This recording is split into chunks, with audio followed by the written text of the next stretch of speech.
Hello and welcome to the AVForums podcast, streaming live on Tuesday, the 12th of January. Sadly, we're not in Vegas, although Ed might be. And joining me in this edition, Ed Selley at Red Rock Canyon.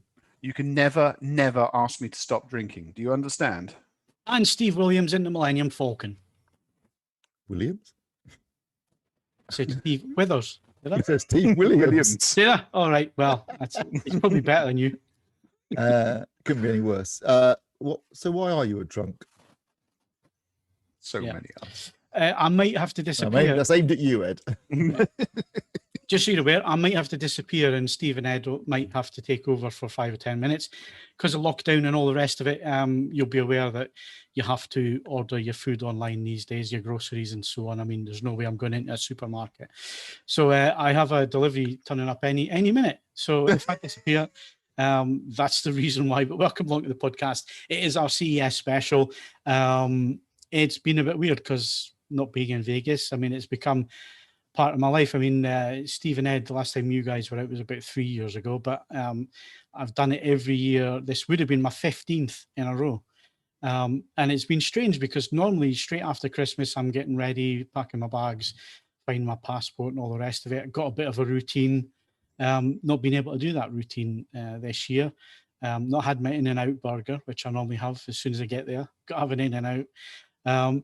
And just not being there, not mingling with industry friends and colleagues and all the rest of it. It's been a bit strange because what we've had to do this year, because of coronavirus and everything else, is that we've had pre-briefings with manufacturers about the products that they're going to launch.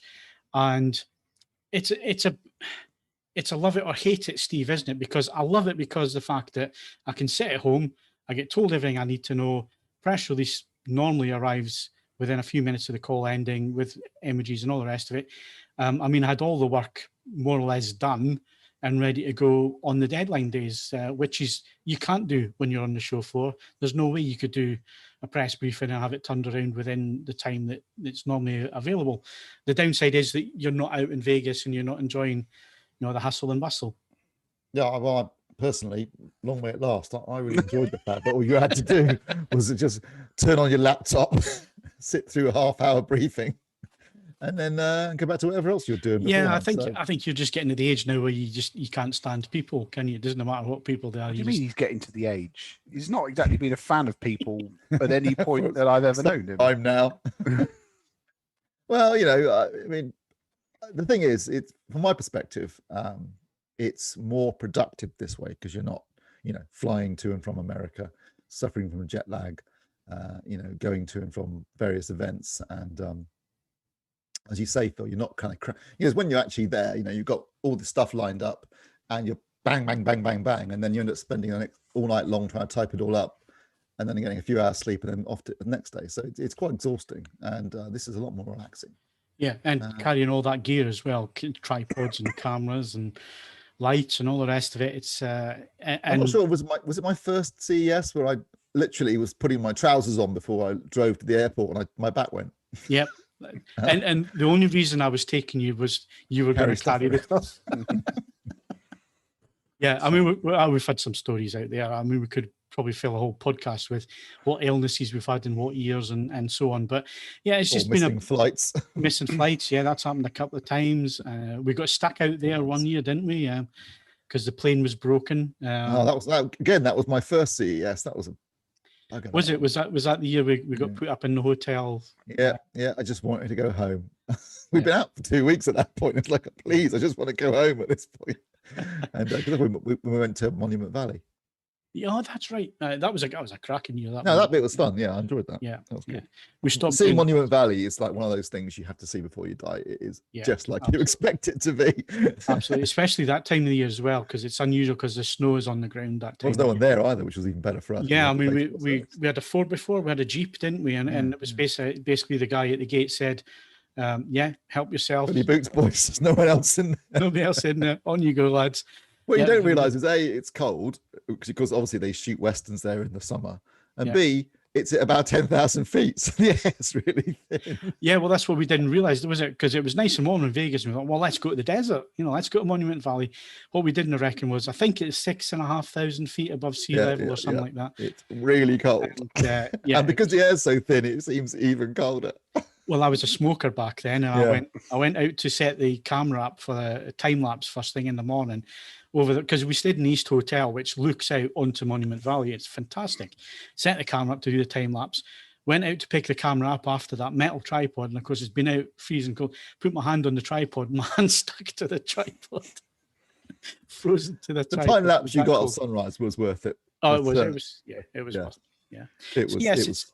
It's been a bit unusual this year, and I've got to say this is probably going to threaten CES going ahead, because I think companies are going to save quite a bit of money in terms of budgets and so on, because they're not putting on the big events this year. They're not having to put big stands on and all the rest of it, and fly buyers and journalists and all the rest of it, and take them out to dinner and so on. They're doing everything online. It's nice and easy. It could start eating into things, or companies could realize, Steve, or Ed, that they can do this and budget it themselves and have the press alter themselves. And some of them are never going back. Yeah, some of them are, because there are, there's counter arguments, and there's certain products where the feedback of seeing them for real. Although that said, there's the halfway house of just dragging doing the equivalent of the old Marantz press conference, where they take you somewhere sunny for a couple of days, and allowing the journalists to get hands on. But in terms of creating a buzz about certain items, certain companies are very keen to go back to a more public environment, because the story isn't in the photos or the spec sheet. It's actually in dealing with the product. So it's not the end, but it is the start of something different. No question. We started seeing changes. I think it was the year you were there, first year you were there, Steve, was I think the last year that Microsoft had the massive stand there. And as soon as Microsoft pulled out, you did see some big changes over the following years, and that whole area that Microsoft used to take now, that's filled with TCL and Hisense.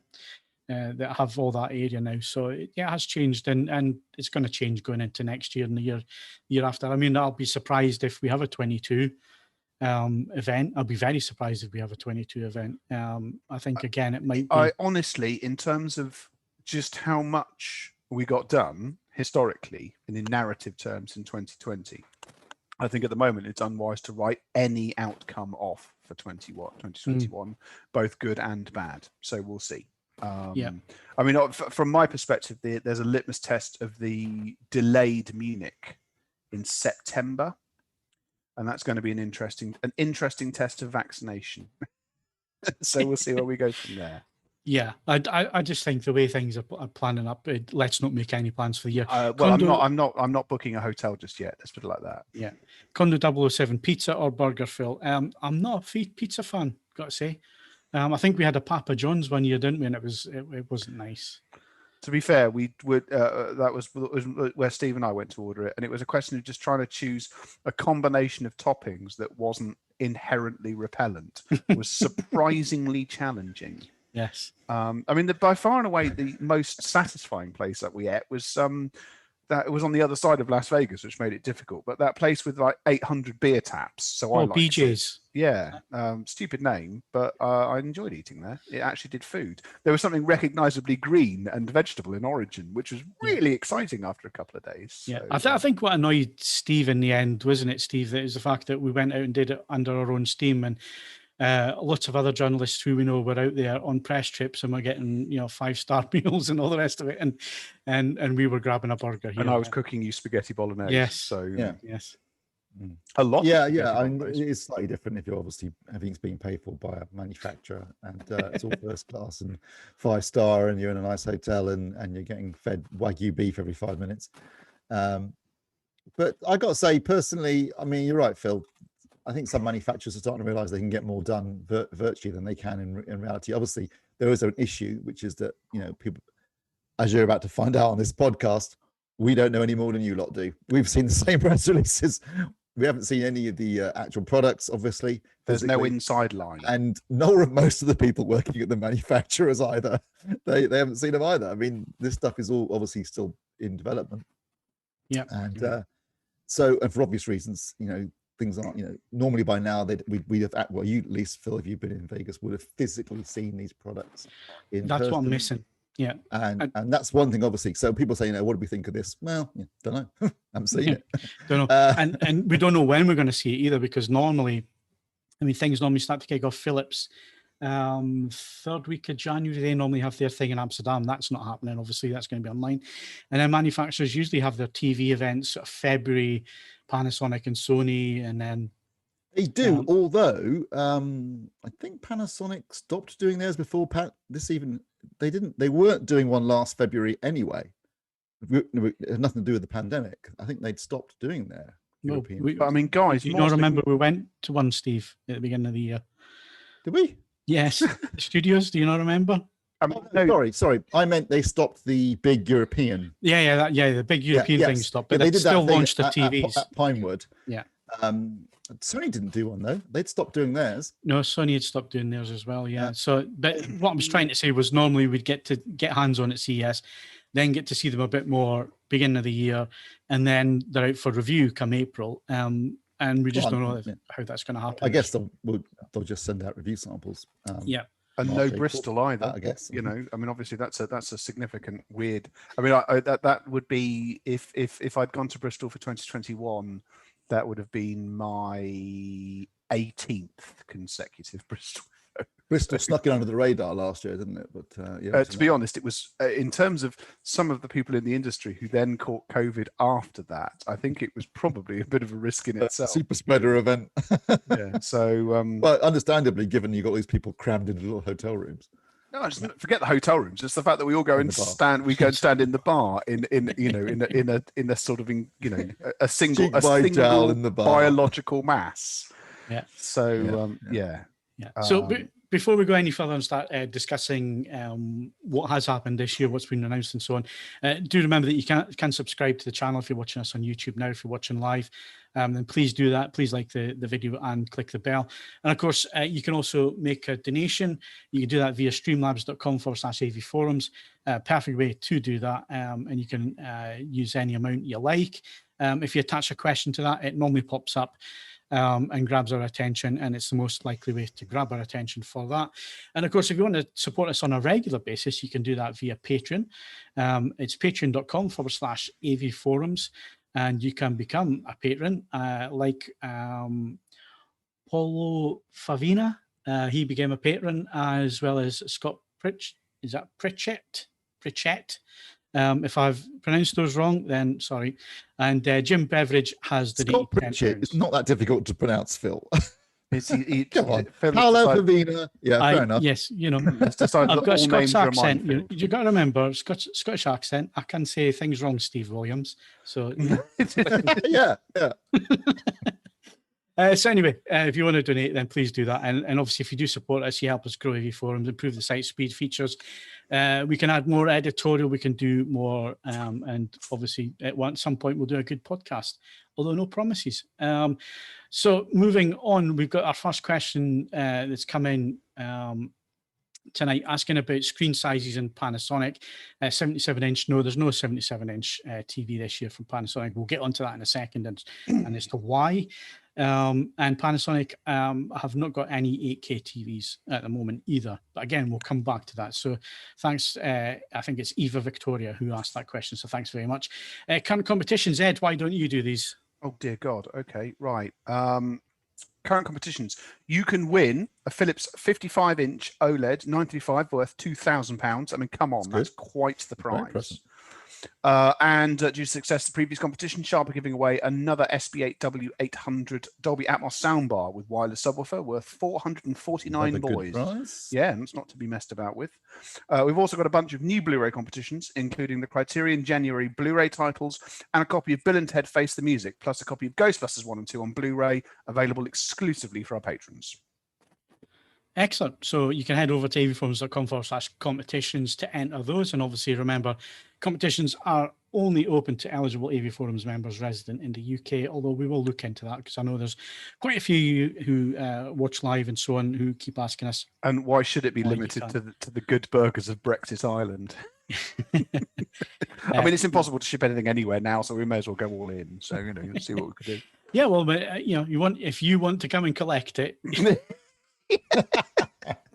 You can have one of those cheesy You need dealer to do handover a photos. COVID test within 72 hours of getting on a plane. You and Kaz can be, you know, shot receiving your Blu-ray. we'll stand at the airport for you. Quick turnaround. There's no previous competition winners. We'll go into competitions in more detail when we come back with the regular weekly podcast, which is next Wednesday, the 20th, and Kaz will be back on to do that as well. So tune in. I should point out, sorry, Phil, that you got the date wrong for this podcast. I think you put something like, we put Wednesday the 12th, and my friend pointed out that would be 2025 then, before that would be the case. I'm not. No, actually, I think it was Sunday the 12th. Yeah, that's right. Sunday. You put Sunday the 12th. I didn't. I didn't. I'm looking forward to the next podcast in 4 years then. And I went, oh, so am I. Yeah. No, I'm not to blame for that one. But anyway, that's it for our intro and so on and the competitions. We'll be back in a sec with hardware.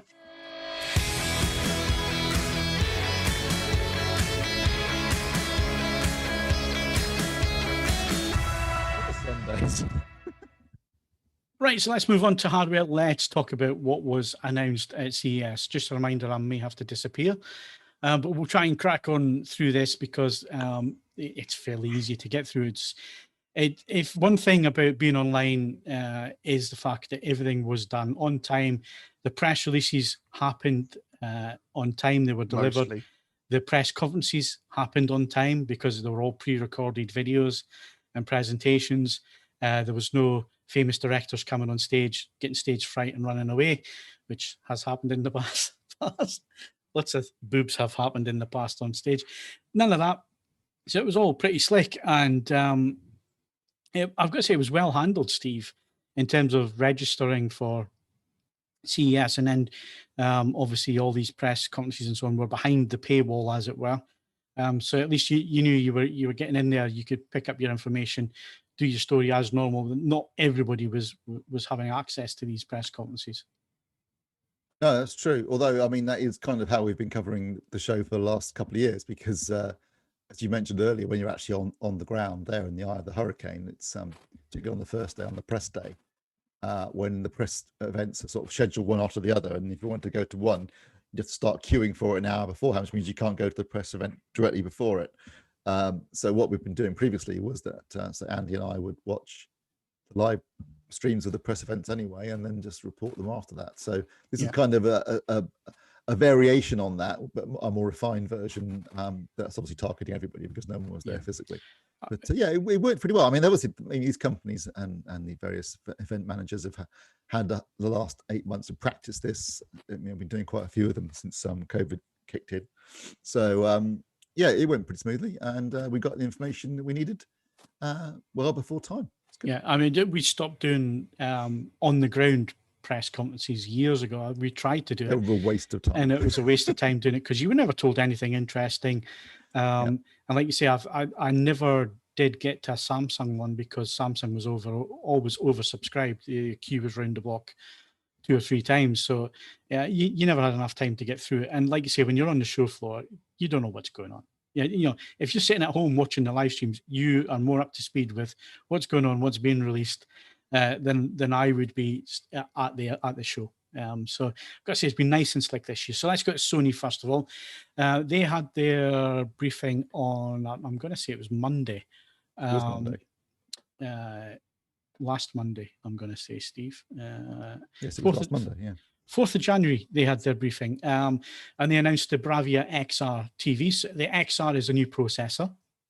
It's going to go across the 8K and 4K premium Bravia TVs. I think the biggest piece of news that certainly made me happy was the fact that all the TVs are now going to have a global name.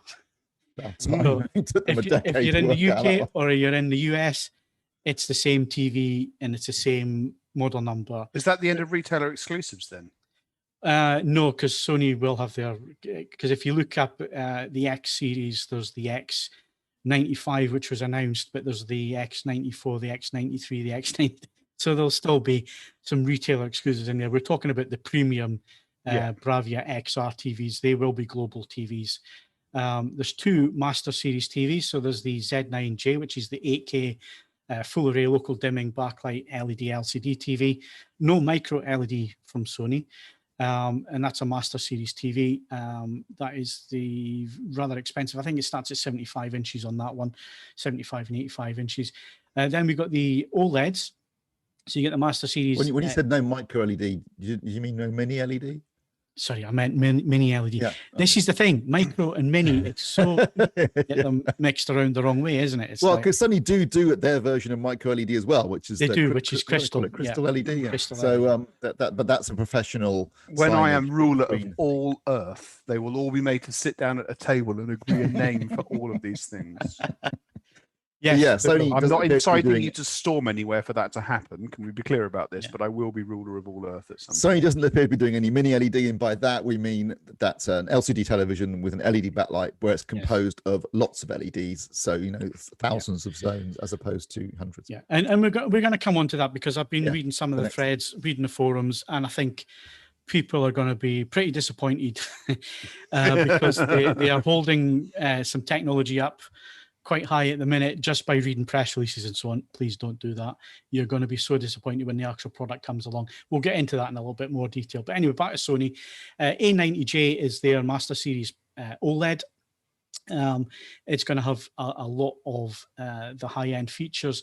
One high-end feature that popped out straight away on that is the fact that it has very similar to what Panasonic have been doing with the Custom Pro panel, although I don't think it's exactly the same because obviously Panasonic will have their own tricks and so on, but is to make the panel brighter.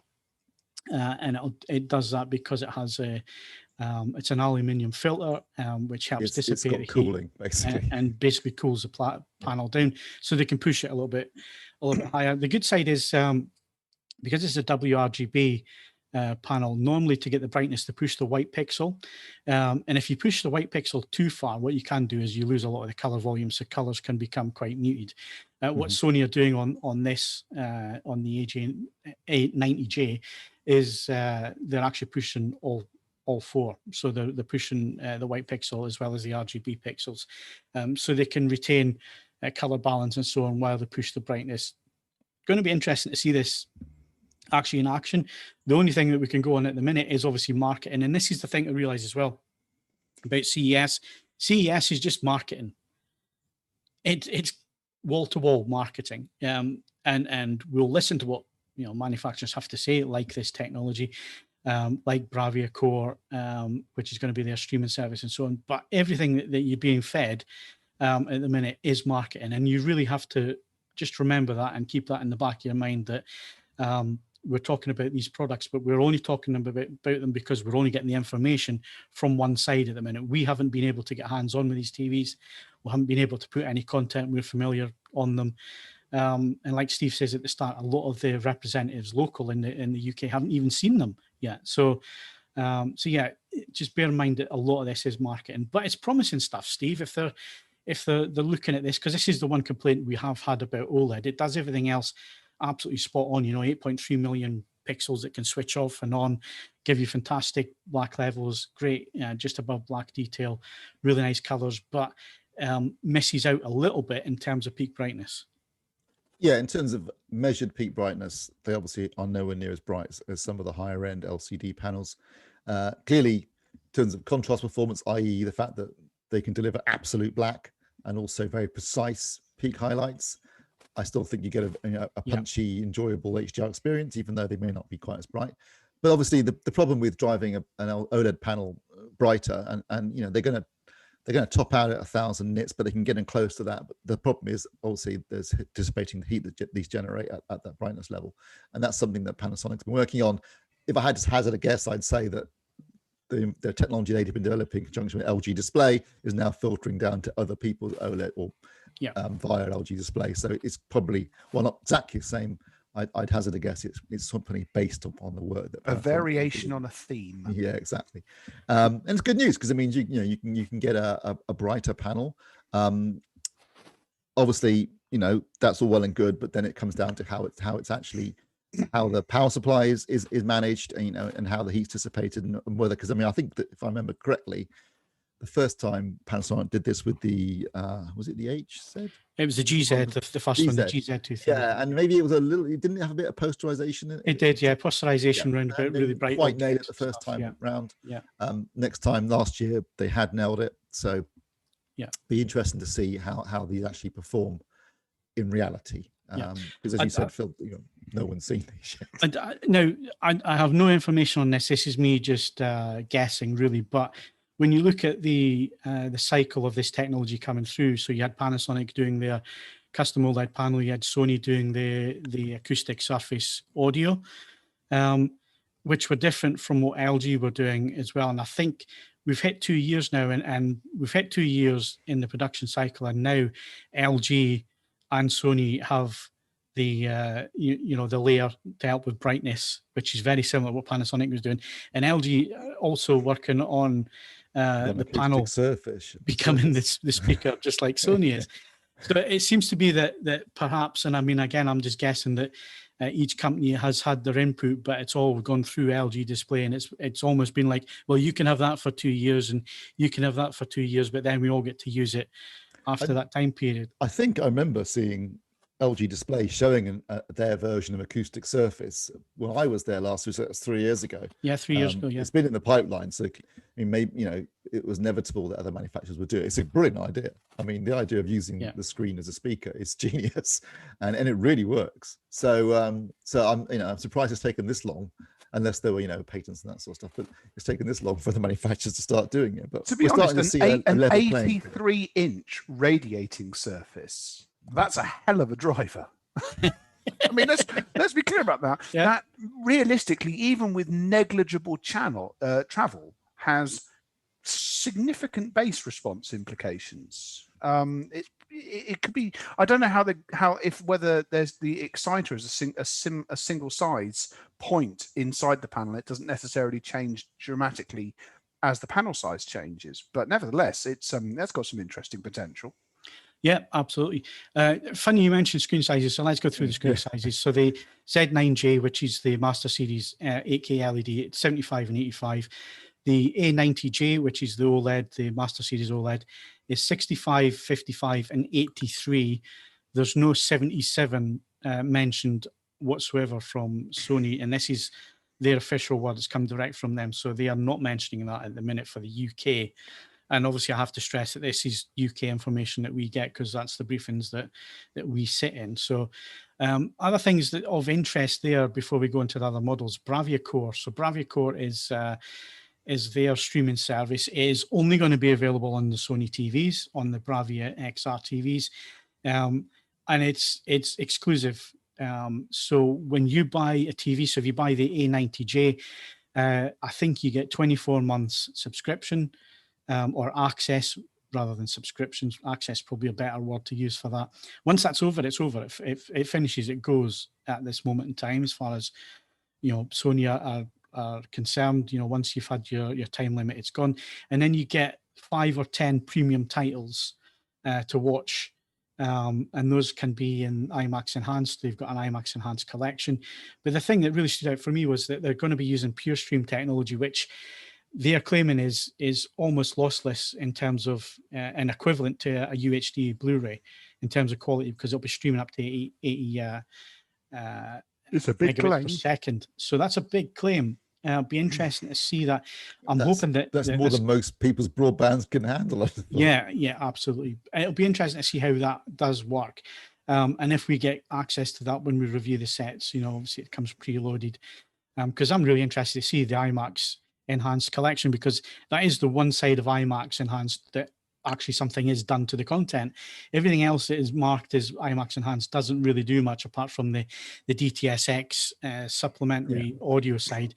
This is the other point. IMAX Enhanced, they do go into the mastering facility, the mastering side of things when they grade, and they do add their technology at the grading stage. So be interesting to see that, because I have yet to see material that has been done that way and then played back that way. So that will be interesting. Other technology on there, you get Apple AirPlay 2 home kits all in there, Google Assistant, Alexa. You get your Netflix calibrated mode, which is across all the models now, IMAX enhanced across all the models, as well as the DTS audio, which Sony were one of the only manufacturers that still supported DTS on their TVs. So that's important. Big thing here as well is HDMI 2.1 feature compatibility. Now they say feature compatibility, but when I asked directly Gavin, who was doing the presentation, is that 48 gigabits per second? He confirmed that it was 48 gigabits per second, which is the full spec for HDMI 2.1. So you get 4K 120 frames, variable refresh rate, auto low latency mode, and EARC. Which is a big turnaround in terms of TVs this year. I think this is what everybody's been waiting on, really, because Panasonic are now doing it, LG are doing it, Samsung have got HDMI 2.1 on their TVs. So everybody's now got a 2.1 input, whether it's a single input, double input, or whatever. And this was another thing. It's 2 inputs per TV apart from the 8K, which gets 3. So 2 of the HDMI inputs will be confirmed. Yeah, it says 4 HDMI inputs, but 2 of them are HDMI 2.1. Yeah, absolutely. Yeah. And they've ditched Android TV. Yes, it's Google TV now. And it looks slick in the demo that I saw.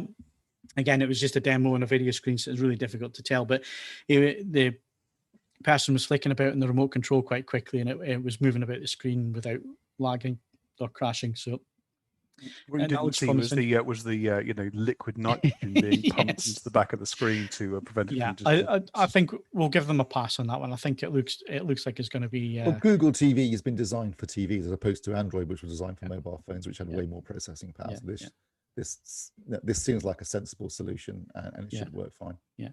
And I mean, obviously they come with Dolby Vision. Dolby Vision is TV LED on all the TVs this year. So Atmos as well. Atmos is there as well. So I think the Dolby Vision side of things, that's important to stress that it is TV LED, because it has been for the last few years player LED, which has caused a lot of issues with picture quality and so on. But now it's all TV LED. So that should see, again, we haven't seen these yet, but it should see an upturn in quality where that is concerned. And then moving down to the A80J, which is basically the same as the A8 from this year. I really like that TV. I thought it was a great TV. Obviously, it adds in the XR processor. And we're going to come back to XR processor in a minute and explain what that is. It has the Bravia core on board. Again, HDMI 2.1, Dolby Vision, Atmos, so on. So it looks like a really good lineup in terms of the OLED models, and that's a 55, 65, and 77-inch. And then moving on to the LED LCD TVs, X95J is going to be available. No 55-inch announced, which I think surprised quite a few people. I don't know the reasoning behind that. Again, this is information that we're getting ahead of CES and from the UK office. Obviously, they will follow up on this, and we'll be able to ask questions a little bit later on. But it's 65, 75, and 85-inch. Again, it's got the XR processor on there, X wide angle technology. There's also a new reflective coating on the screen as well to cut down on reflections. It also supports HDR, Dolby Vision, X anti-reflection, that's the name of the technology, XR 4K upscaling, HDMI 2.1, Bravia core. So it's got all the features that are on the high-end TVs are on this, which you could class this as the high-end LED LCD TV for the 4K side of things. And of course, what I forgot to say is that all these TVs are Calman ready as well this year, which is good to see. IMAX enhanced as well. And then the next TV under that is the X90J. Drops a few features, but you still got HDMI 2.1, Bravia core, XR processor, Netflix calibrated, all that type of thing.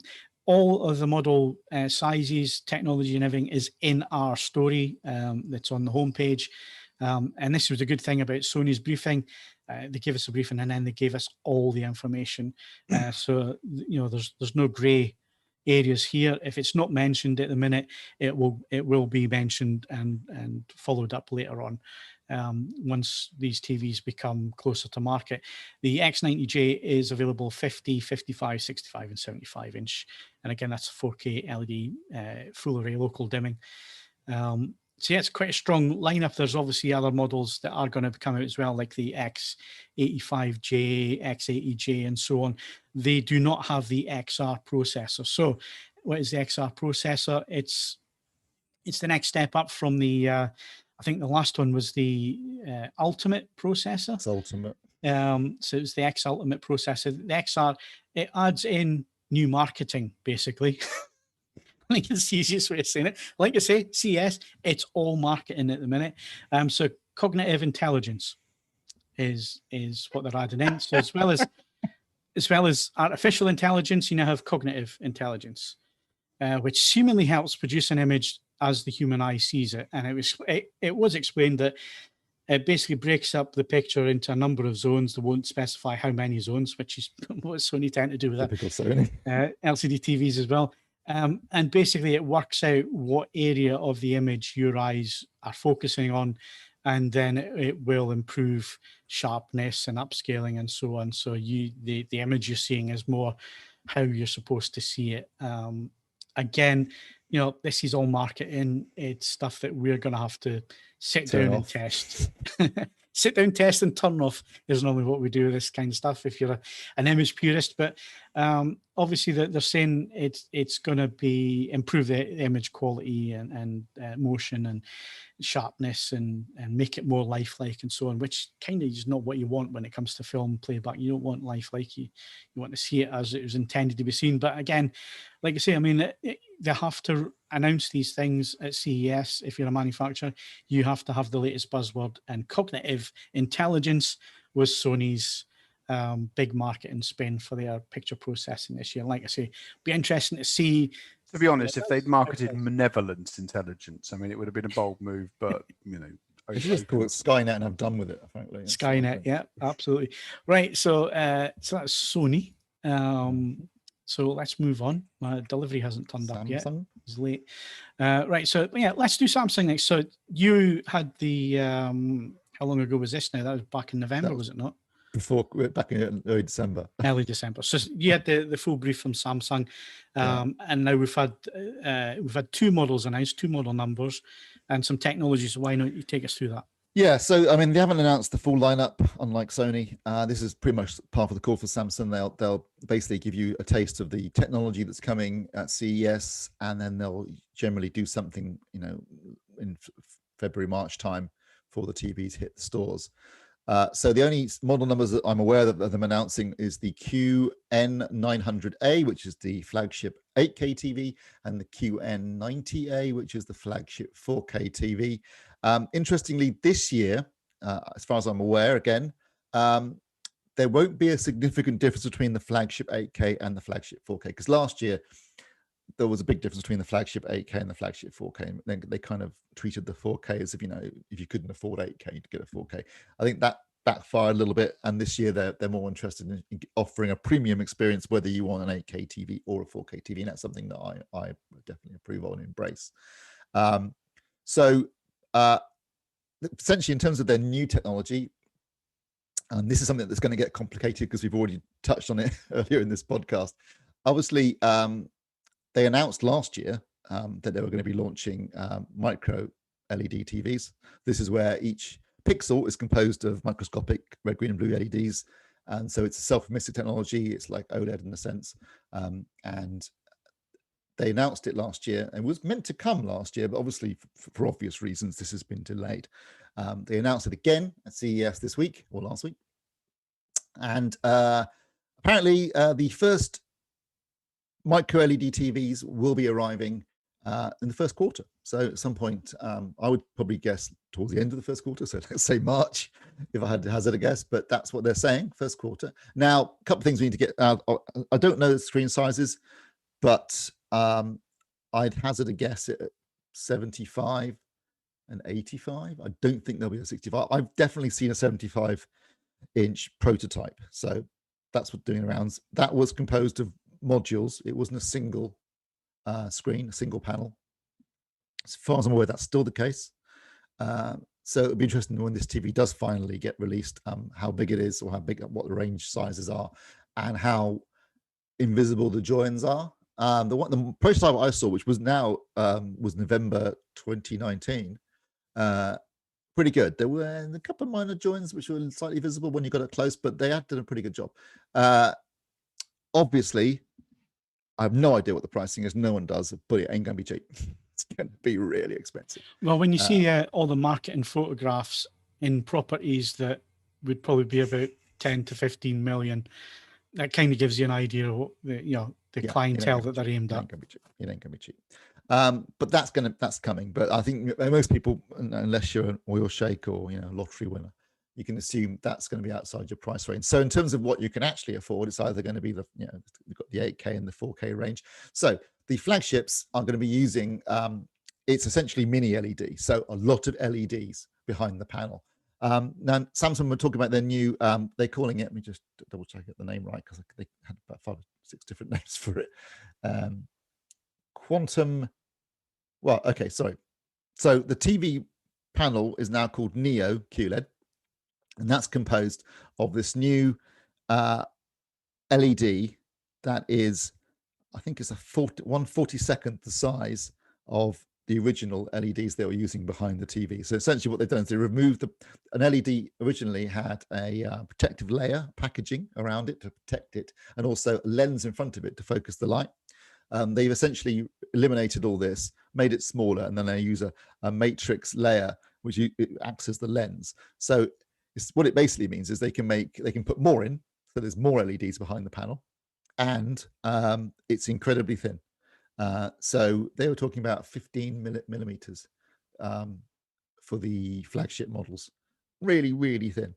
I mean, they were pretty thin last year, 25 millimeters to 35 millimeters. So they're going to be down to 15 millimeters. I don't know how many zones they're going to be. My guess would be in the thousands, because I think 1 million. Previously they were around about 500 zones, but I guess we're looking at thousands of zones now. So there might be more LEDs, but in terms of dimmable zones, I would hazard a guess in the thousands. Certainly LG mentioned 2,000 or 3,000 zones, I think it was, from their press release. Yeah, that was based on an 83-inch, wasn't it, or 85-inch? Yeah. So yeah, they've got these new LEDs. They're smaller. They can put more of them. They can make thinner models. They've also got on the 8K at least. This is definitely on the 8K. The latest Neo Quantum neural network processor. Now this is using what they call multi-intelligence, so multiple neural networks. I swear to God, this is how World War III is going to start. TV manufacturers trying to outdo one another.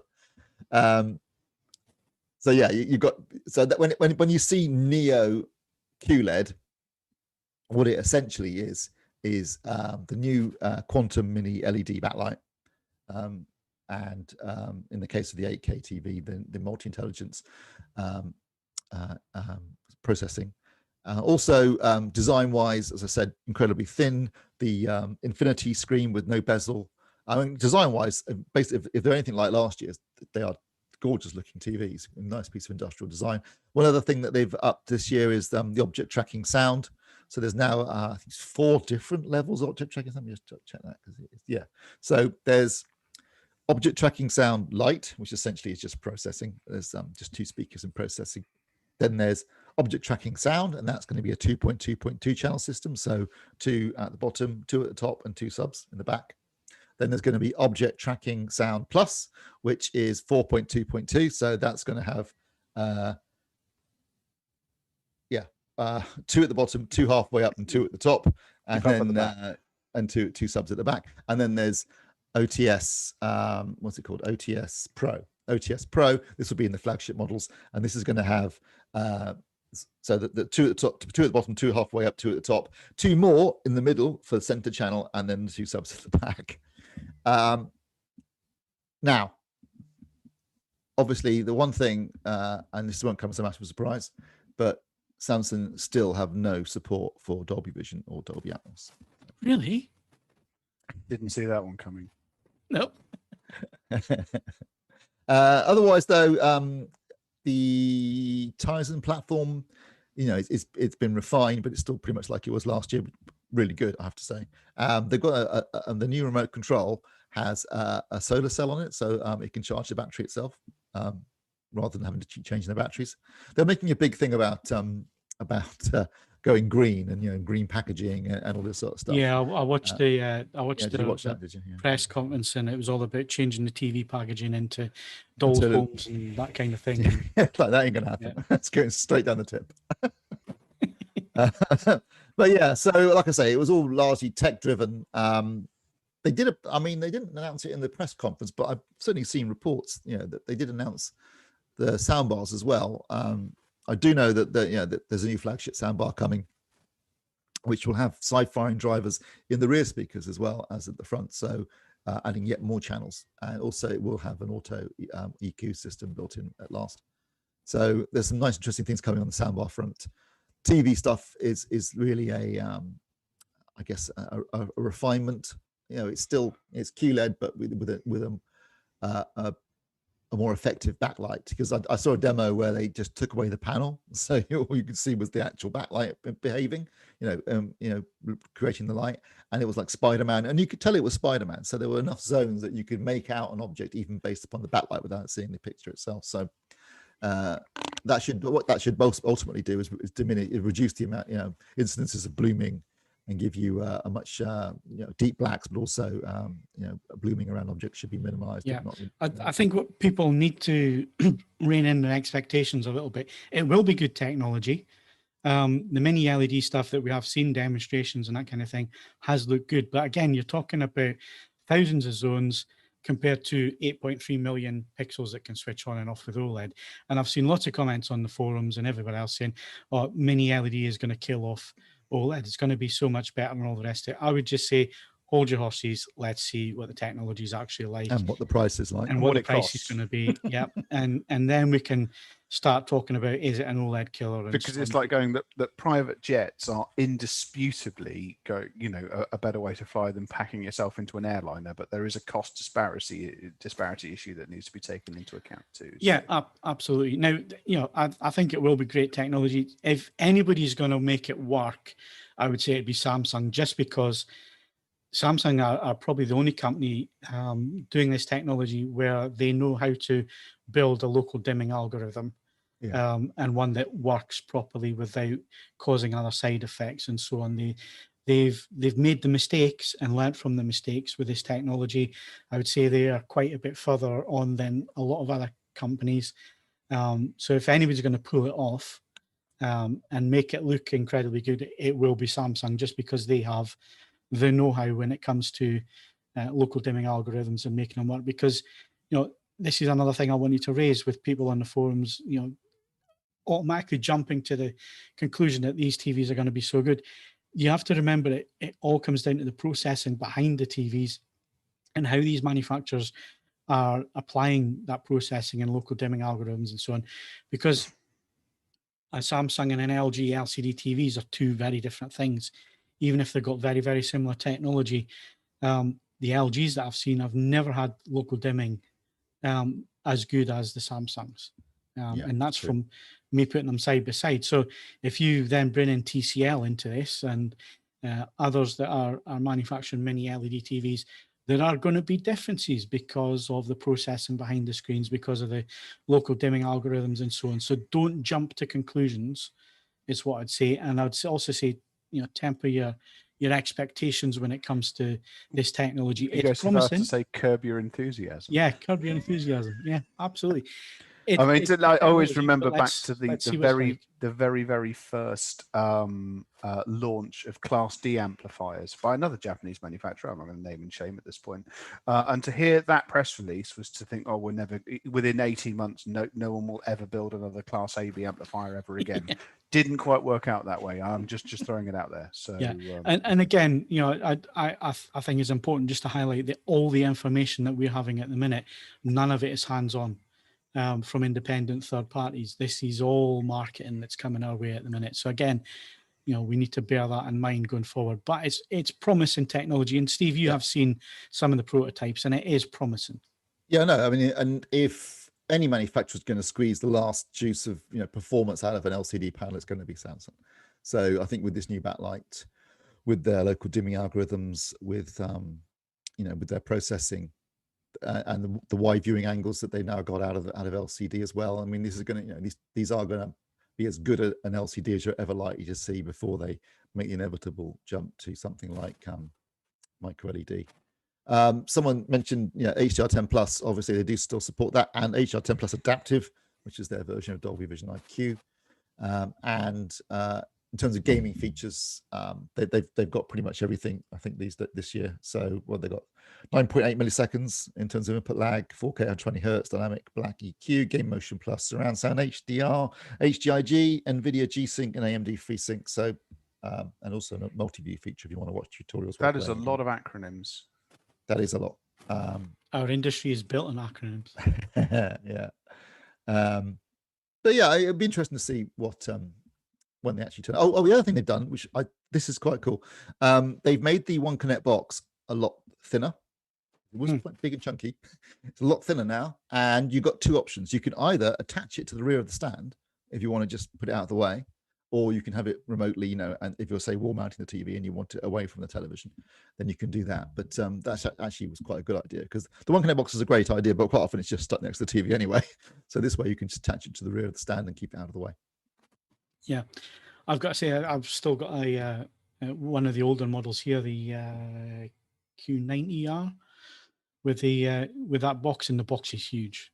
It's massive, and it generates a lot of heat as well. So yeah, so we'll move on to Panasonic then, because Panasonic didn't have much to talk about. But you got to remember that Panasonic don't sell any TVs into the US market. They use CES basically just to say what's coming up. And like we said earlier on, they normally have their UK briefings in February. This year it's going to be March, is what they're saying. And that's when we get all the technical details. So basically, and Paul made a point of this in the presentation, they have to say something in January. So this is what they had to give us. And that's basically that the JZ 2000, we knew it was coming.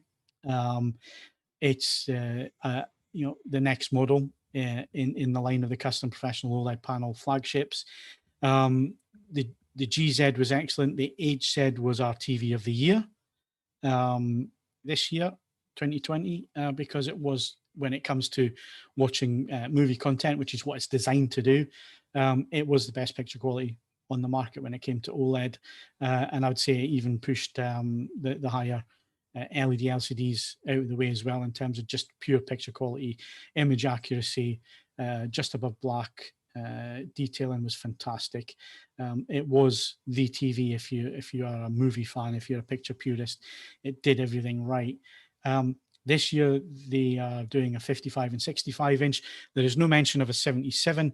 I know that I had a long conversation with them at last CES about 77 inch, and it wasn't a lack of the company not wanting to do a 77. I think it was just making that work and finding a way of making it work, and obviously making money at the same time, which is important if you're in business.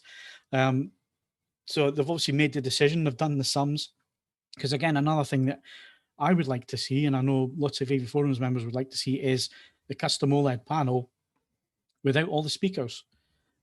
Just as a monitor, maybe a couple of downward firing speakers like they do with the 1000 and the 1500. Sorry, the 1500 had the built-in screens, so it's the 1000 doesn't have any of the speakers built in.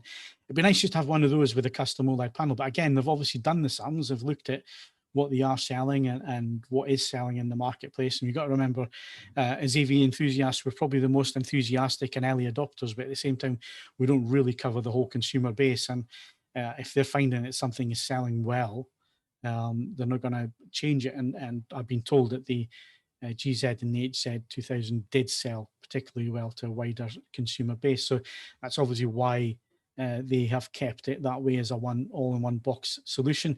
So they're dropping the Hollywood to home market in. That gets dropped. It's now see it all, feel it all. Because that works what they on want so many levels. Yeah, but what they want to do is they want to open it up to obviously more of a wider audience, and not just us enthusiasts that want the absolute best picture quality. It still will have accuracy. It still will have, the custom panel with the high nits and the high peak brightness and APL and all the rest of it. Everything that makes it good will be there, but of course they have to open it up to a wider audience. What they've found through their research is, and we know it as well because we did the same research about 10 years ago, 12 years ago, that is that when most people buy their TVs, they don't change the settings. They don't go into the settings. They don't change anything within the TV settings. They just set it up and let it go. So with that in mind, they've tweaked the HCX processor. So it's now the HCX Pro AI. And basically it does a lot of AI processing. All this AI this year. I mean, can we be clear about this? All I want in terms of AI is to enjoy the easygoing banter that David Hasselhoff enjoyed with Kit. And if I can't have that, it's not AI. Can we be clear about this? We'll put that request in for you, Ed. We'll make sure. But basically, what they're saying is that it will identify the content that you're watching, and it will then adapt the picture quality to that. So if you're watching a movie, it'll put it into filmmaker mode. If you're watching sports, it'll put it into a brighter, more vivid mode with better motion, music and news and so on. The image will be adapted to that. Of course, the important thing is there's an off button. So you can turn the AI processing off if you want, but it's there to help the wider consumer market and make the TV more appealing. At the same time, is adding in features that people are looking for. So the one thing that was missing from the HZ 2000, and I think the thing that would have sold more units, certainly to the wider audience, would have been the game mode. So they have introduced game mode Extreme this year. So HDMI 2.1 is on board.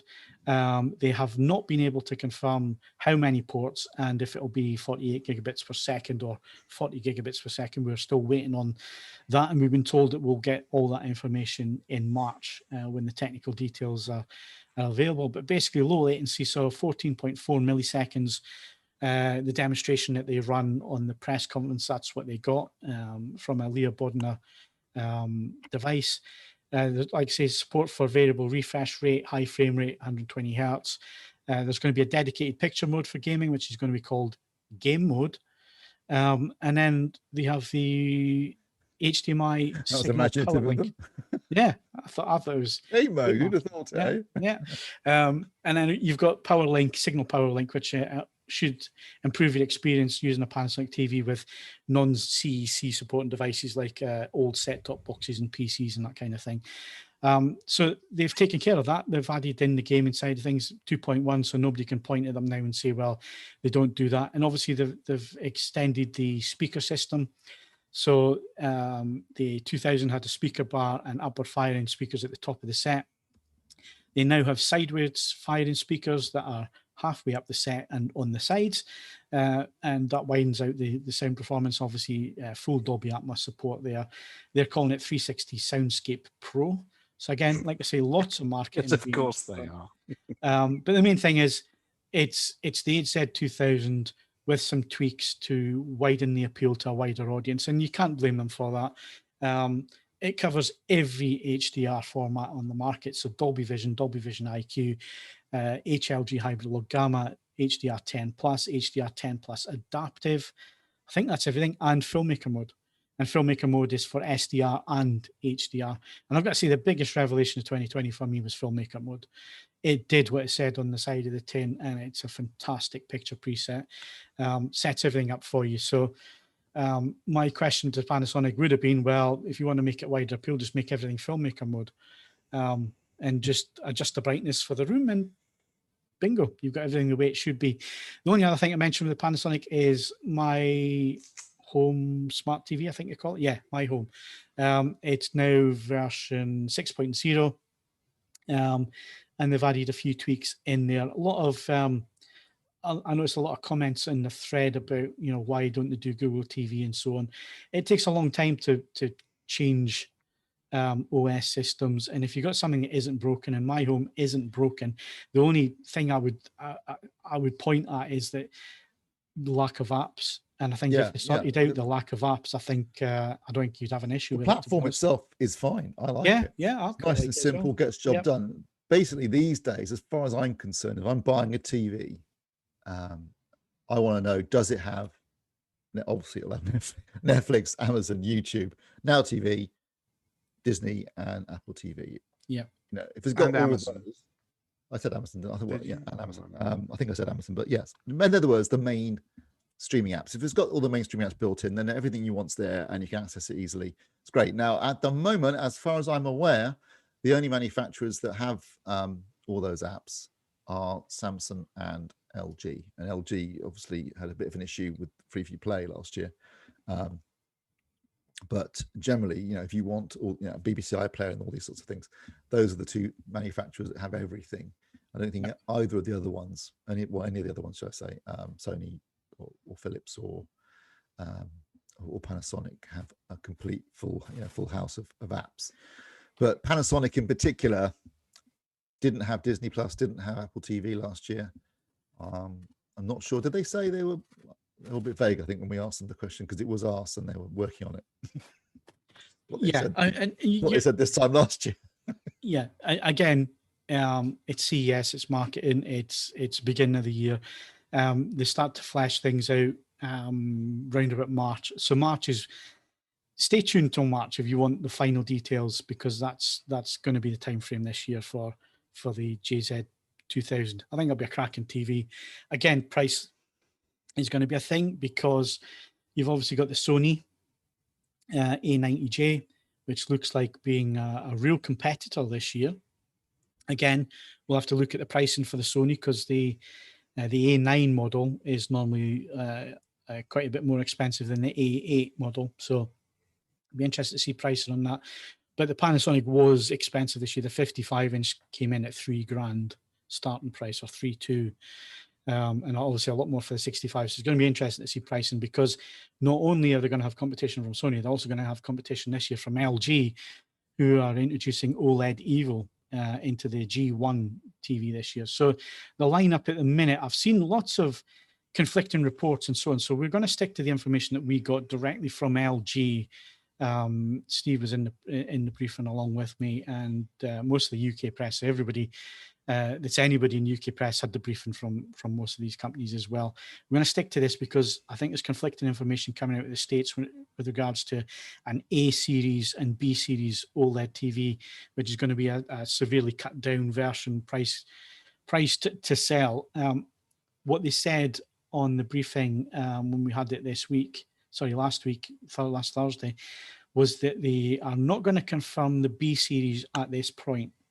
They didn't know if they were going to bring a B1 model in, this is LG, into the UK, and if they did, what it was actually gonna be.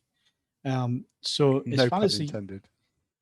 as far as the UK is concerned, I think it's important just to keep that in the back of your mind. The US market may well be different, and they may be introducing an A series and a B series to the US market. In terms of the UK market, as far as we're aware at the minute, and this is direct from LG UK, B series might come to the UK, but they're not confirming anything at this point.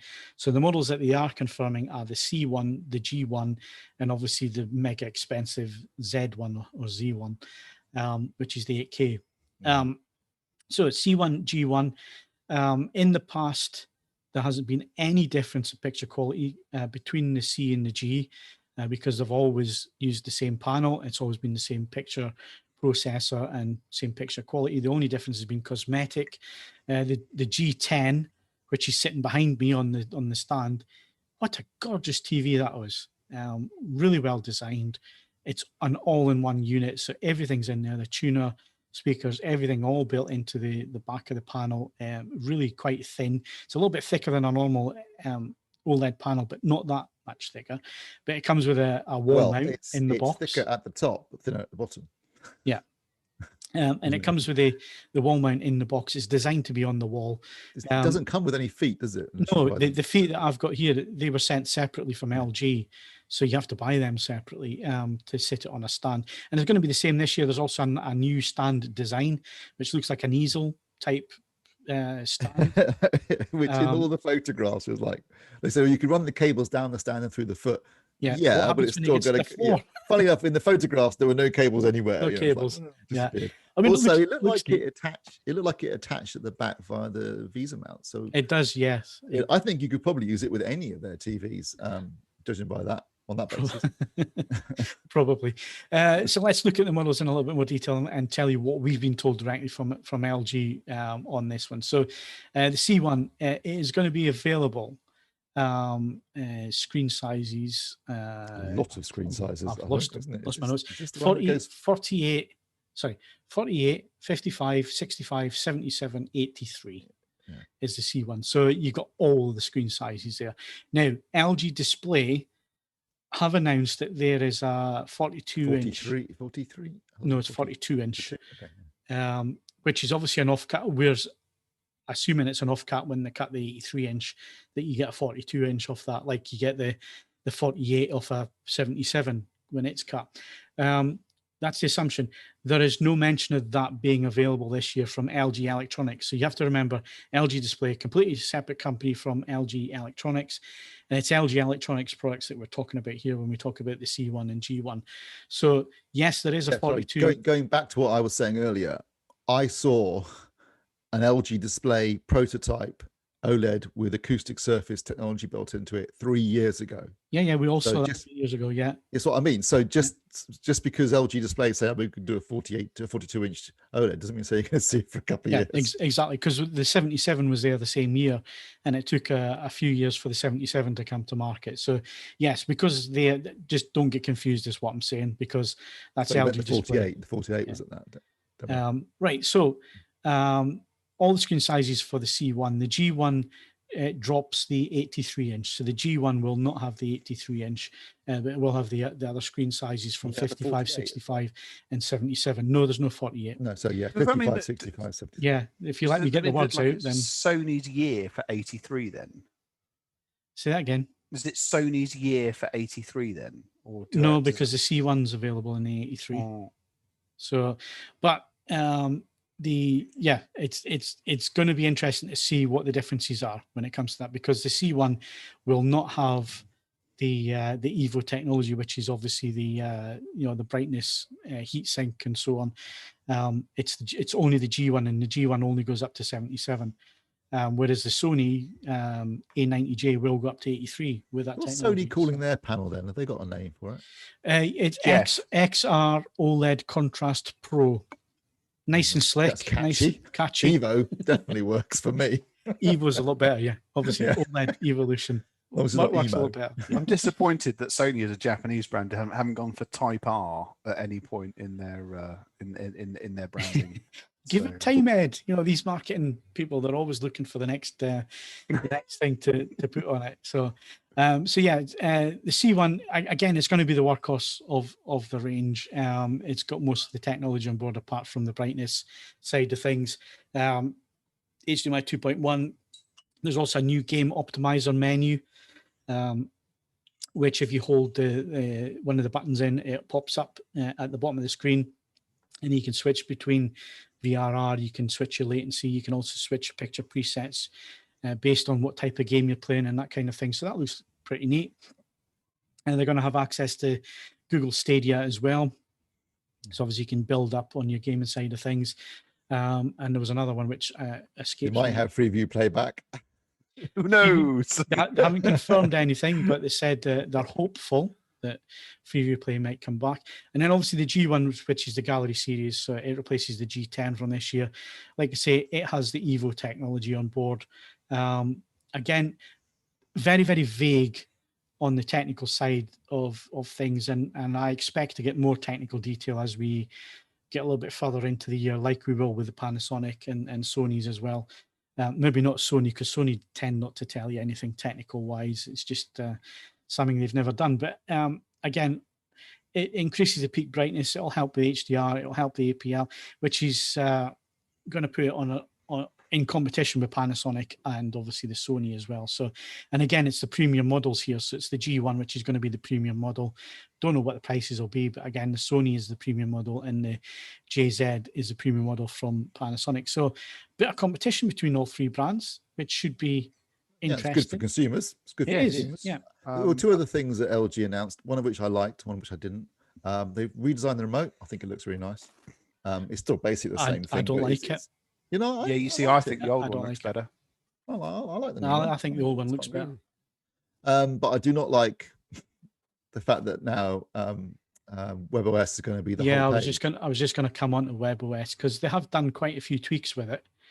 And let's be fair, Steve, you and I have said it's a great system, but it's getting a bit long in the tooth. Well, yeah, So I they mean, have it's redesigned essentially it. the same as for the last 5 years, isn't it? I mean, Yeah, it hasn't it really has been, changed yeah. since it was introduced, and that's because it was bloody good. And if it ain't broke, don't fix it. So before, up until last year, it was a launcher bar on the bottom.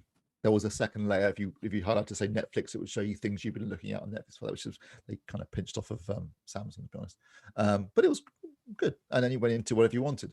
Now, as far as I'm aware, when you press the launcher bar, the home button, instead of the button on the bottom, it's the whole thing, which basically I don't like, because I like the launcher bar at the bottom, but also it's also an opportunity to shove loads of advertising at them. Well, I was just going to say the first thing that you see is a big image which says sponsored content on the top, and I'm with you.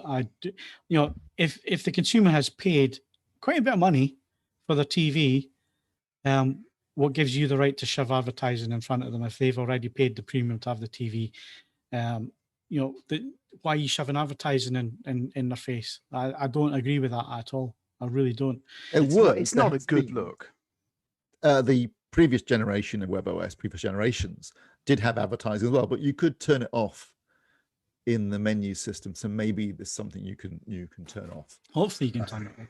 Their explanation for why they've done it was brilliant. They said, apparently, I don't know if this is true. I mean, it made everyone laugh, but they said, well, apparently under EU regulations, you can't have a launcher bar. You have to have the whole screen. So it sounded bizarre for a start. And I pointed out to them, but we're not part of the EU anymore. So why have we got to do that? That did sound like that classic thing of straight bananas and all this sort of stuff, blaming everything on the EU. Like, come on, guys. Well, okay, that all that means is that that the EU gets the adverts and you get a 75 second unskippable speech from Priti Patel. So be careful what you wish for. We don't want that, do we? Although I do remember last year, I don't even remember this, Phil, when we saw the demo of Panasonic's homepage. Last year there was stuff that was European only, wasn't there, and stuff that was UK only. It wasn't the same platform. Yeah. So I don't know. Anyway, well, I mean, Philips has probably got the best because you get all the adult content on Philips. So at least they're living up to their Dutch roots there, aren't they? Browsers and all that stuff on there, isn't it?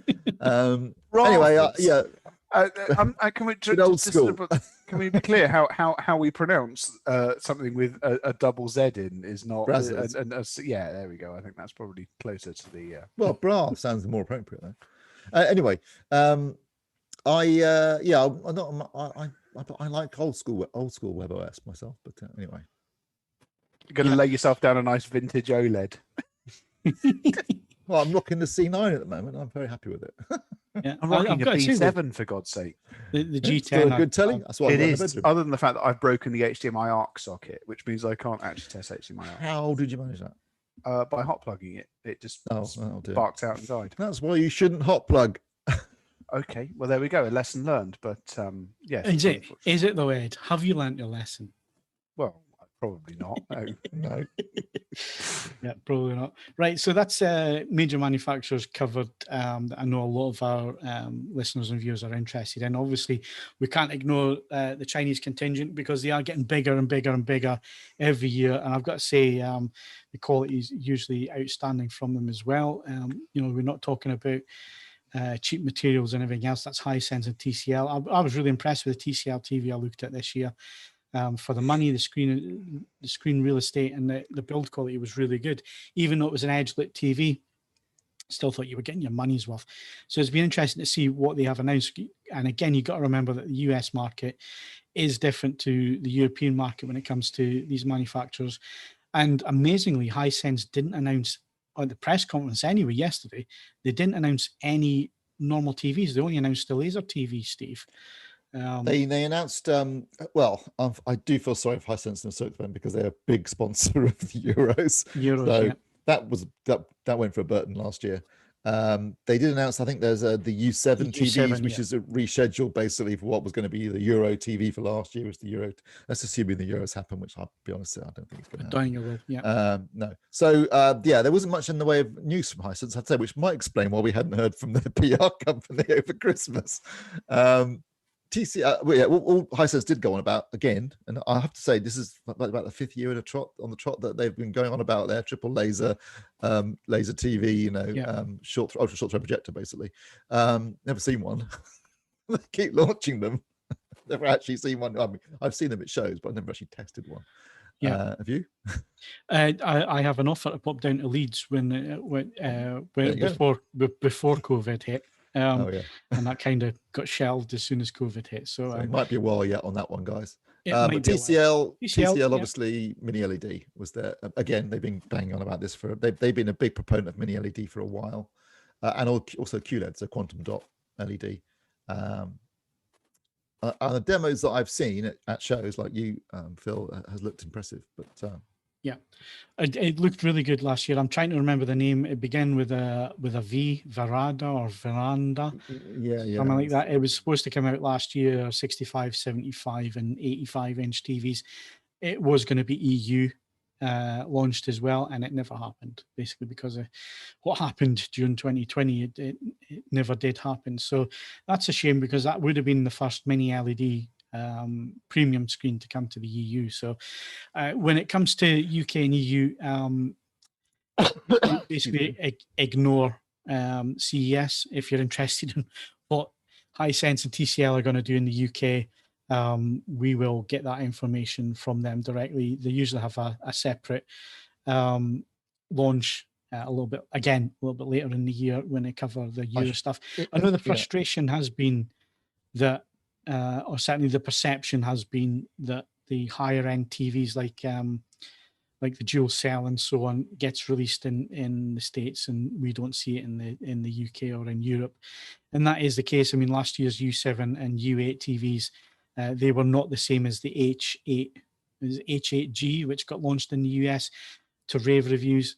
They weren't the same TVs that we got in Europe, and I know there was a lot of frustration with that. So hopefully, you know, they've been listening to our community and other communities out there, and that they will bring some of this technology to the EU and to the UK market. Because I see a question that's come up a few times on the thread, and you know, it's a valid one, is what about pricing post Brexit? And manufacturers all saying the same thing, which is, you know, we'll get back to you on pricing. We're trying to work out what it's going to be. Yeah. And you know, let's be honest here, they ain't made in this country. So I unfortunately I can easily foresee pricing being more this year than last year. It comes down. I think they're projecting about 5% up. Isn't the mechanics of whether now? I mean, I don't know what the situation is. If it goes into an EU country before it comes here, that gets complicated. If it ships directly from the Far East to here, no, they're manufactured in Eastern Europe. in that case, European models are all manufactured in Eastern Europe. Poland is a big, and Czech Republic. Poland, Ukraine, Croatia. Yeah, so they're manufactured in the EU. So we will take a hit of some sort. They're projecting 5%, and that's mainly for the paperwork side of things, customs. Plus, you know, let's be honest, if they can, you know, why not make it 10%? Blame Brexit and make some more money. That's what I'd be thinking if I was a manufacturer right now. I'm thinking like, yes, thank God nobody thinks like you, Steve. We used to be Treasure Island back in the old days. Can see you used to be a banker, can't we? So TV wise, that's basically we've covered everything that I think we need to talk about at this stage. And again, I'll just mention it yet again.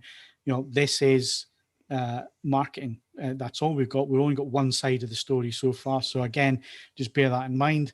Bear in mind that obviously the technical details, the real details that we'll want to know about, that'll generally be end of February, March, April time. We'll get those details coming through.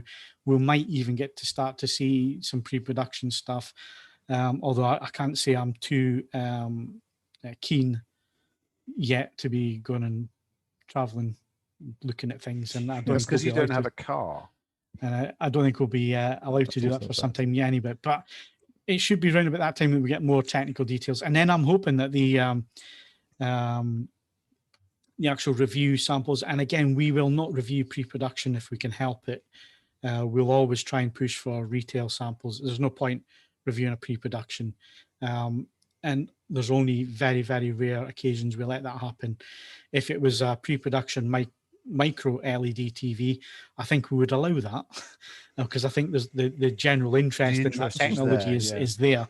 So on that occasion, we do it. If it's for consumer models, you know, that are going to be mass produced, we will wait on the retail stuff. But I expected that to start come through end of April, maybe even earlier than that. It depends, again, like you say, on how things ship. Who knows? How long's a piece of string? But I would like to think that we're going to see stuff end April into May, certainly for the summer, which tends to be big TV season is the summer months. So fingers crossed that happens. So if there's any questions that you have, make sure they're in the window. If we've got a chance, we'll go through those. Well, there's a couple of quick questions I can easily answer. One is only about new projectors. New projectors. No, they get announced September. That's CEDIA. CEDIA EFA time. So it's September. projector time. That's been done. So you missed that one, mate. Ephraim White. I'm sorry. And also any new 4K UHD Blu-ray players. Don't be ridiculous. Basically, right now, if you want to purely, but I'm already thinking of buying a couple of extra players, brand new, lay down cupboard.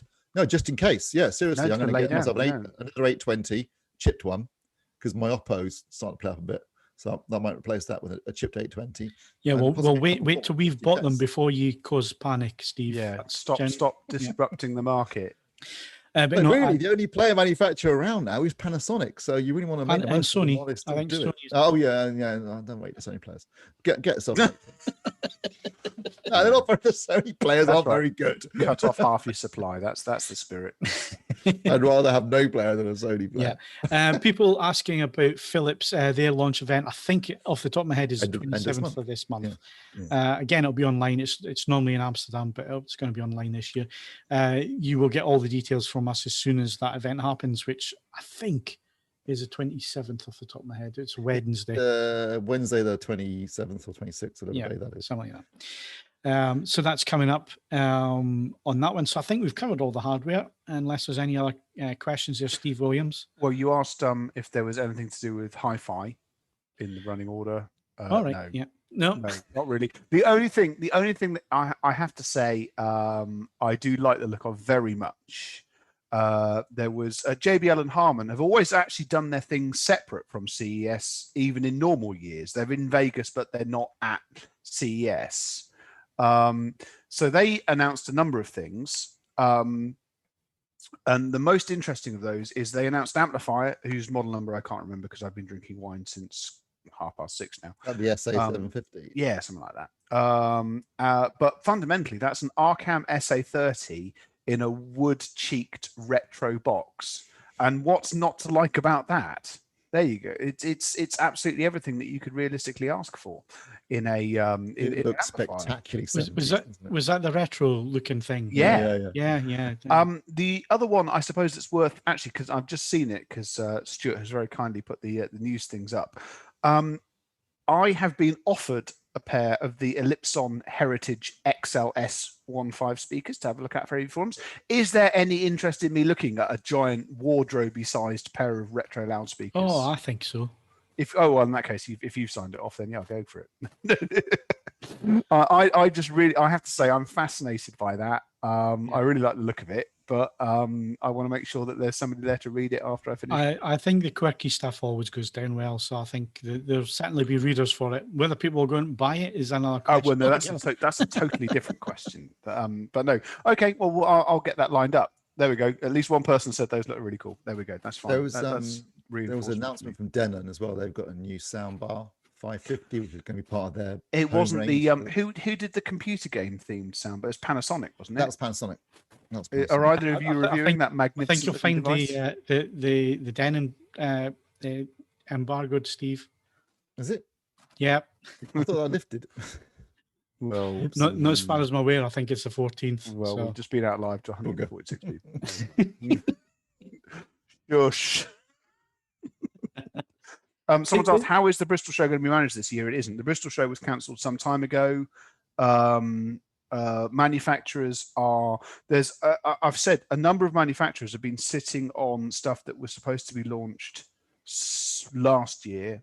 They are looking, because going all the way back to what I said right at the start of this, There's launching virtually, which works really nicely for televisions and global market things. There's a number of hi-fi products where they really want people to get hands-on, to see it, to experience it, and they have been on ice now for nearly a year, and there's no immediate way around that. Until such time as they're happy for the situation for it to be launched, they won't be launched. And it's a shame that we haven't got Bristol, because that would have been an ideal pad for these sort of things to happen. So sorry.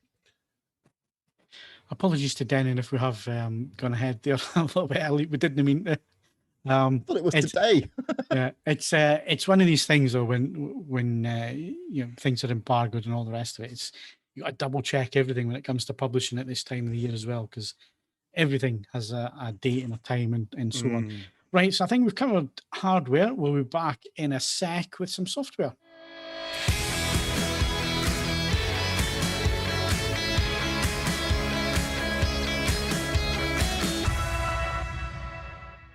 So it's Ed's album of the week. So I'm going to say 5 stars here from me, but tell everybody what it is. Yeah, I wasn't expecting to do this, and I'm really glad that there was at least one decent album this week. The first week of the year is not normally an absolute banger, it has to be said. But there is an artist, Wax Taylor.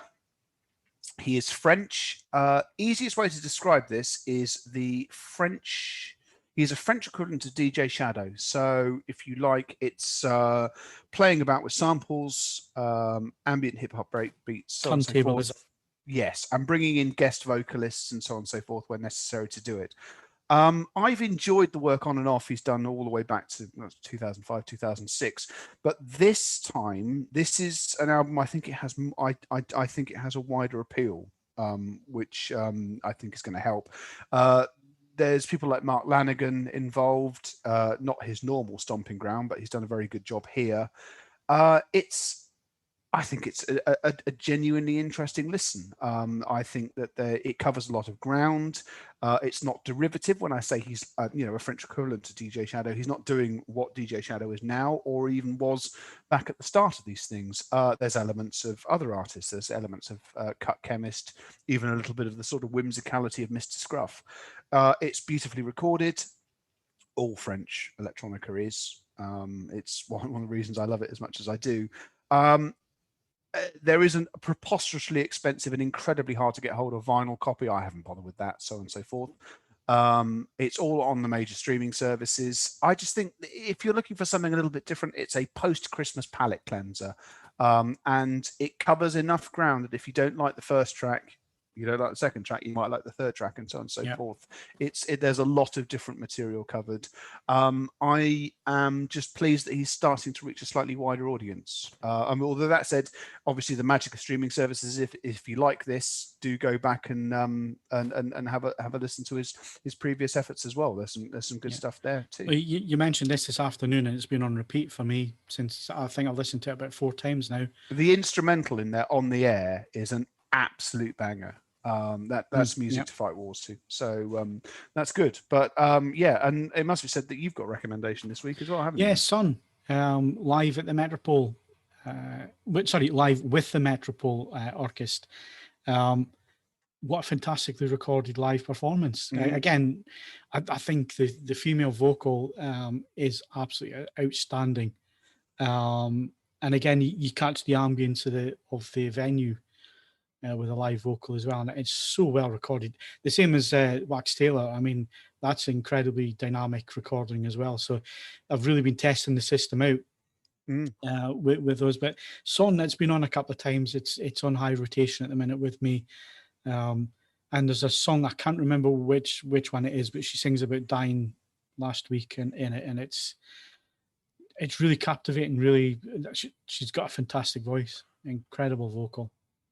So that's and also actually I've just noticed there that the vinyl release is on 4AD records. So if you are a lunatic that buys it in the most expensive and impractical medium possible, 4AD does a good pressing. So that's well worth seeking out.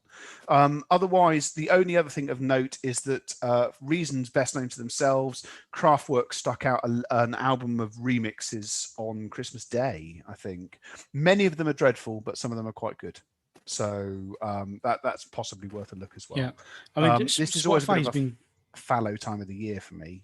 But really, because I found Spotify to be really quite interesting, because obviously you get the yearly roundup stuff, you know, what you've listened to through the year, what you've missed, and so on. And I found lots of stuff recently that I completely missed during the year that I'm catching up on. So yeah, I've been finding it really quite useful. Well, as you know, I fail to watch any significant film or TV series, so I get more music covered.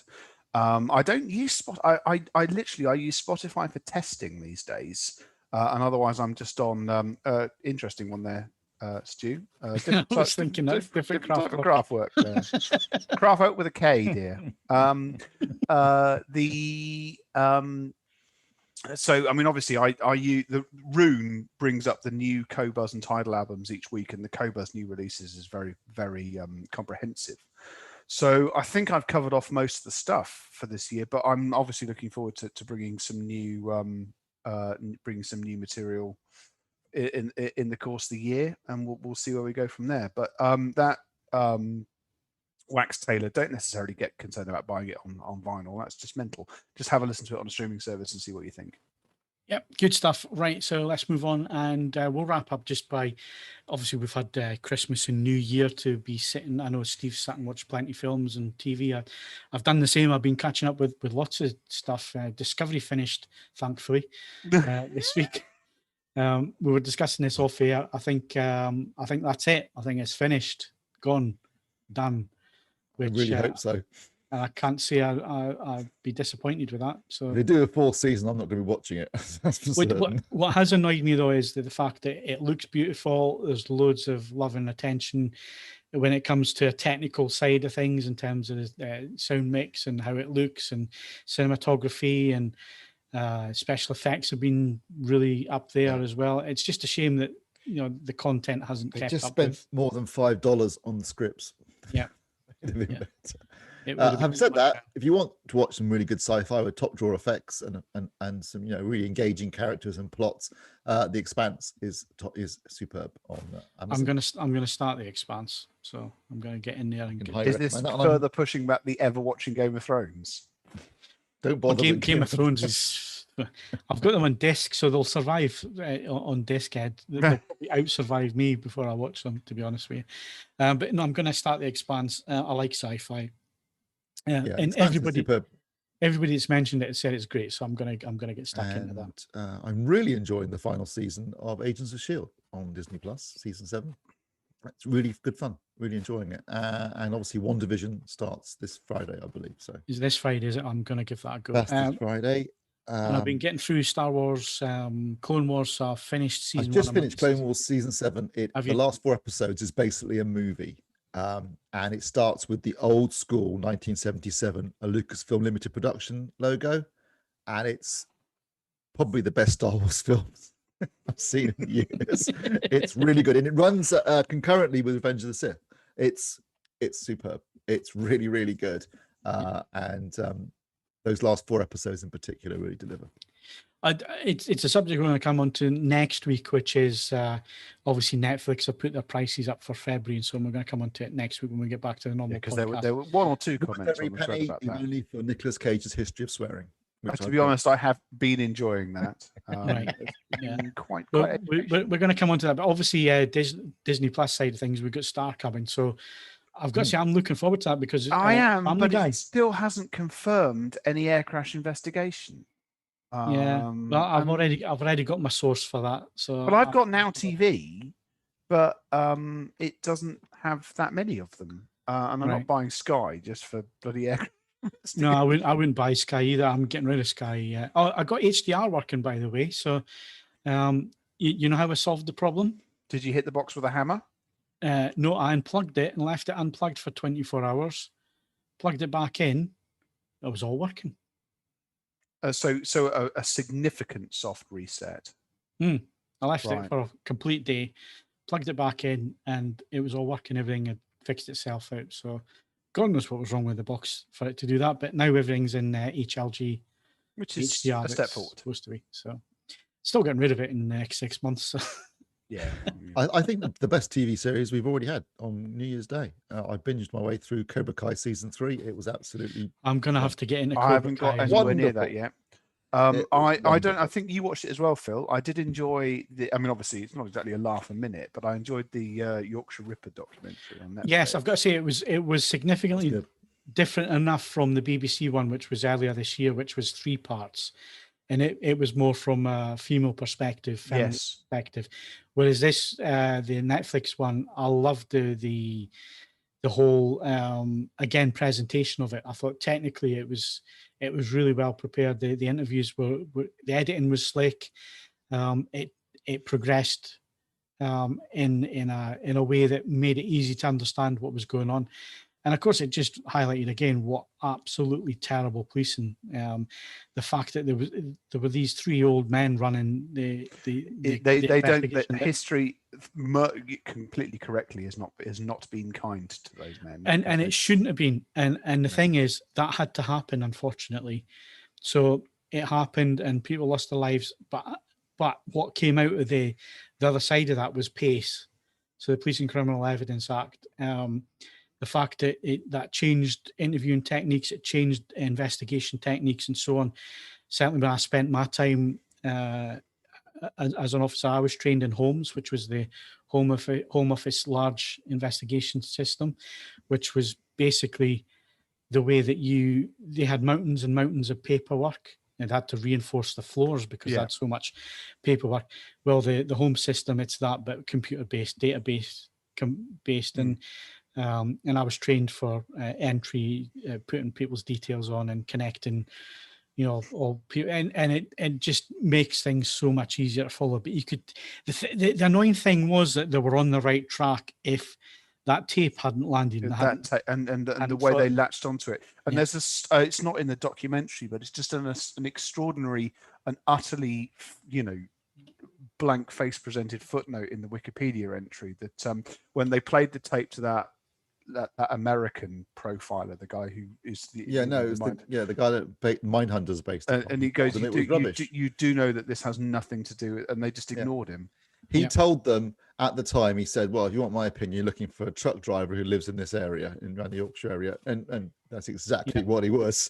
They had everything. They had the £5 note, they had the tyre tracks. The shoe print. They interviewed him 9 times. They interviewed him so many times that his workmates were calling him the Ripper. Jokingly calling him the Ripper. Yeah, I know. So, so excellent. Right. But no, I've enjoyed that. I'm trying to think if there was anything else. I've got a couple of things that I definitely recommend. If you haven't seen Staged, they did Michael Sheen and David Tennant did Staged, which was a lockdown comedy they did back in, I guess it would have been May or June last year. They did a 2nd season at the beginning of this year. That's also really funny. And if you haven't watched it yet, and if you can do it, on iPlayer in 4K and HDR, A Perfect Planet looks absolutely stunning. Yeah, I noticed it was on UHD, HLG on iPlayer. So unbelievable, some of the shots in it. And I think I was speaking to Kaz about it today because the disc release is out in a couple of weeks. So I think Simon's going to be covering the disc release as well. So look out for that. That's coming up on the site. Right, so that's it then for this week in our CES special. If we haven't got around to your questions, then please put them into the discussion thread underneath this podcast on the forums, and we'll get round to answering any of those that we may have missed this evening, because it has been busy on the chat. Thank you very much for everybody that has been watching us this evening and joining in. It's always great to see you. My thanks to Ed Selley. We both know that I'm a drunk, and I know that you're a hooker. Me or Steve? Both of you. And Steve Withers. Look at me, I'm a prickly pear. Or Steve Williams, whichever you want to take. If you enjoyed the podcast, then please like and subscribe, and obviously hit the notification bell so we can tell you about other videos that we may publish on the channel. Of course, you can also follow us on Twitter and Facebook. You can bookmark AVForums.com for latest reviews, news, and video. And of course, leave us a 5-star rating on whichever service you use to listen to us. It always is appreciated. I'm Phil Hinton. Thank you very much for joining us, and we'll be back to normal with the podcast next Wednesday.